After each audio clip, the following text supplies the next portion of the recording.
The super Easter egg of Black Ops 3 Zombies. Revelation's alternate ending. The controversy continues with many YouTubers giving up.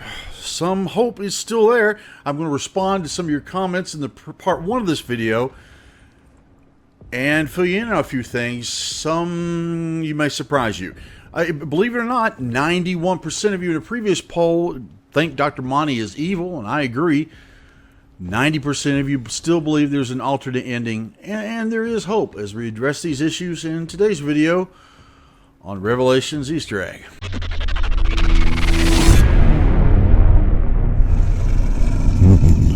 Hey guys, I'm CrashPower. I'm a fellow zombie player just like you that started a YouTube channel 2.5 years ago to create quality zombie tutorials so you can get the information you need in one video and get back to playing. Let's answer some of your questions. Sword Does PC said, I think you were wrong when you said that Richtofen never collected his soul, because I'm pretty sure that he does in the Giant. Well, the first thing I did when considering this comment is went back and rewatched the Giant trailer. And something interesting, a few things I noticed is, first of all, at the very beginning... Goodbye, Dr. Maxi.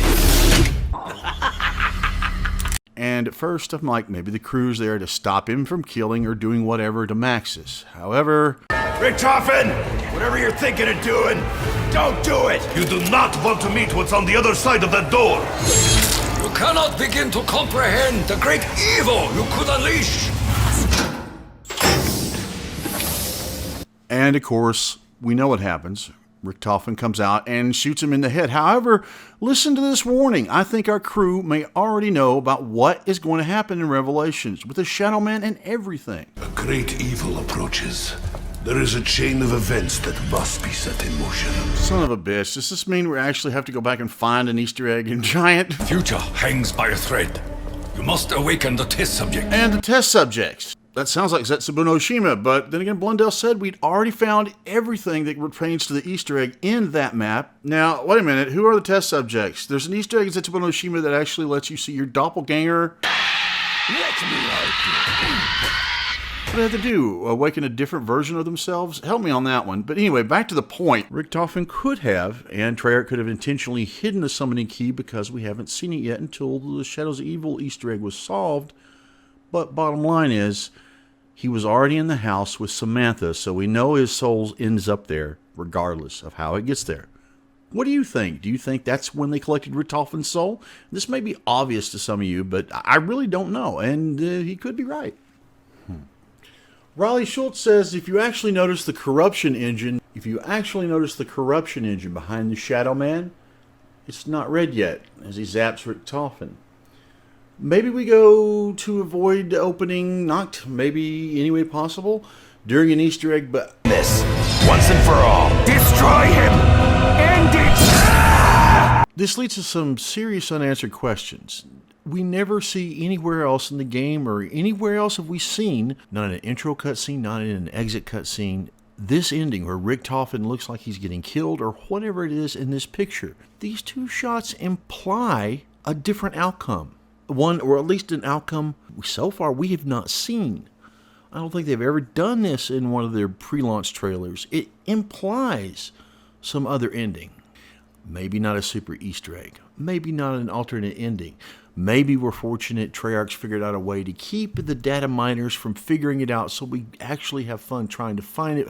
Although, maybe it's the Easter egg that Jason Blundell said that we would never solve prior to the game's release. And the super Easter egg could have been named the super Easter egg just to throw the data miners off, but I just can't see the collection of the gate worms and the summoning key in the lower left where you see the preview of the map just to result in an achievement and a calling card. This is our reward for solving all of the Easter eggs throughout the game? It may be, it may not be, it just seems underwhelming. However, could the YouTube community be partially to blame? Content creators on YouTube, myself and other channels, could we have raised expectations for this map above and beyond what it actually was going to deliver?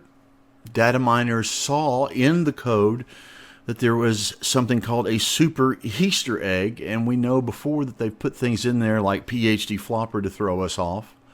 There is no PhD Flopper Gumball. And everyone's saying Jason Blundell said there's going to be staves. And I really want the staffs to be in this map. However, if you actually pay attention to the one and only source, the interview by YouTube's Mr. Dalek JD, Dalek wants to know whether or not we get to play with the staffs again in Black Ops 3 Zombies. They chat for a few moments, and then Jason Blundell replies to his question by rephrasing the question, do I think we'll ever see the staffs again?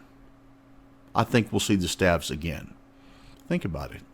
I know it sucks, but could the ending of the zombie saga make sense if you look at Doctor Monty as God, the Shadow Man as Satan, and though we knew our characters would lose their lives, they get sent back in time, though their souls remain in the house with Samantha, and Dr. Monty is actually good. But with some of the encrypted messages, I'm the last of us, but I'll be joining you soon, my friends. Cough, cough. Death is near. I hope what we've done doesn't come back to bite this universe in the ass. Thank God we'll all be gone, because if Monty ever found this place, we would have been in a world of shit. Maybe now with all of us gone, the children would truly be safe. First, it seems like Monty is evil, but what if you were to look at it in the mindset of, as long as he doesn't know whatever shit they're getting into where he sent them, he'll take care of the children.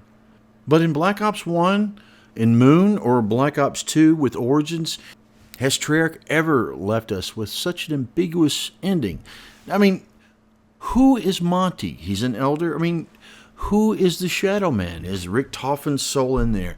Then again, I'm more about the gameplay. I'm more about trying to find every little nook and cranny to try to make it easier to play it, because I enjoy the game, and I enjoy the game being hard and challenging like Origins was. Perhaps I should just leave assumption videos on the story and cipher cracking to YouTubers like Mr. Waffle Waffles, who had the video on the solution to that dying Dempsey Easter egg. I can't take credit for it. I've never solved a cipher. And if some of the spark seems gone with Black Ops 3 Zombies, not that there aren't excellent maps, but data miners. I remember in Origins, most of you don't realize, and you'll give me hell if I actually put a tutorial out how to do something in Black Ops 3 Zombies a week after everybody else, or 2 weeks to everybody else. But most of you don't realize my Fire Staff tutorial came out 5 weeks after Origins. Iron Fist, 6 weeks. Wind Staff, 8 weeks. All 9 perks. Those glowing dig spots, I didn't publish that video until 4 months after Origins was released, because it took me forever to absolutely 100% confirm that there were 16 dig spots. Everyone had it wrong. Everyone. And that was the fun of it. But now you've got data miners that will tell you, actually I wish I could have a data miner tell me the criteria for the golden helmet, but that's a different point. I'd really like your feedback on this and the other things I've mentioned in here. As we have in previous videos, we see the Maxis drone go up to the Agartha portal and get a feeling of the resolution of the story, where at the end of Revelations, at first my initial response was, we don't get to play with the staffs, we just see it there? Perhaps my misunderstanding of the story made me think that it was unsolved, that we actually had to break the cycle. But by leaving their souls in the house, I don't know. I do know this. There are unsolved things in Revelation still. And I like the fact that data miners haven't been able to get it yet, because that's the good old-fashioned fun of a Treyarch zombie map. However, unless there is something major hidden, Jason Blundell saying that the map should have replayability for 18 months, which is, 6 months before their next game comes out. What are they going to do to maintain replayability? After all, that's why Treyarch Zombies is so good. What do you think?